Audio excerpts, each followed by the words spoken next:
Welcome to this little guide on digitizing your sketches.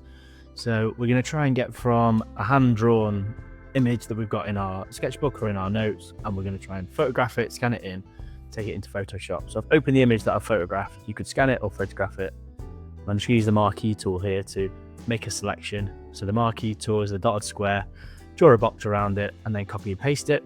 I've got it on its own layer now. You can hide the bottom layer, so I've just got it on its own.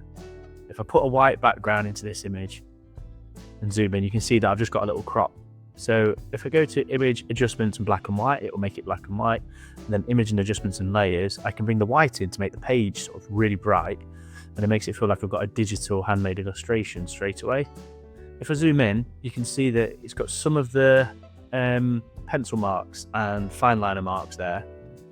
If you want to clean it up, what I'll do on the same layer that the black is on, the normal drawing layer, is I'll just get a brush, so you can hit B, and the options at the top allow you to choose the size, the thickness, and the intensity of your brush.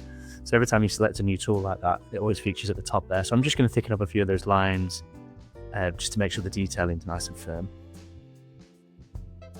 Don't be too picky, because you don't want it to be a perfect vector drawing. You want it to have these little imperfections, which makes it feel like it's handmade. So once you've cleaned it up in Photoshop, this is all on the same layer. So the layer that I copy and pasted from the original. And if you see on my layers palette on the right hand side, I've still got the original at the bottom. So now I've got the object, but it's got white paper on it. So I'm going to select color range. So click select, then color range, click on the white and press delete, and that'll cut the white away. And now I've got a layer with white on it below it.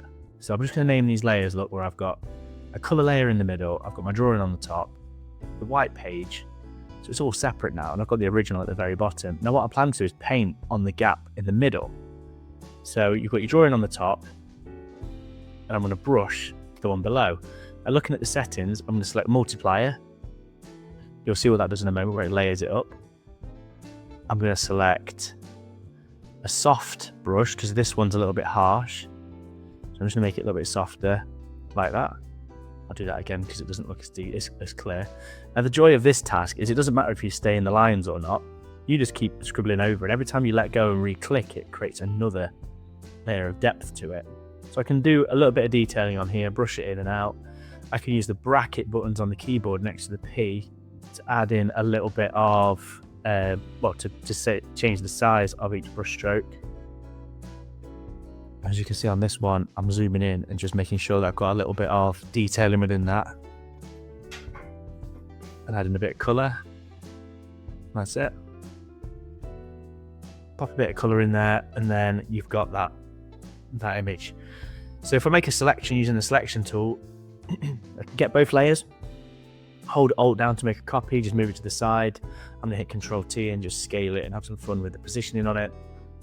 And given that we want to make either a pattern or a bit of hand-rendered artwork, you can play around with the variations on the color work on there as well. So I'm just going to use the hue saturation under the adjustments layer just to slide that across. There we go. And there you go. So with those tools there, you can see if you're in Photoshop, you can get your sketches to give that a go. So see what you can create.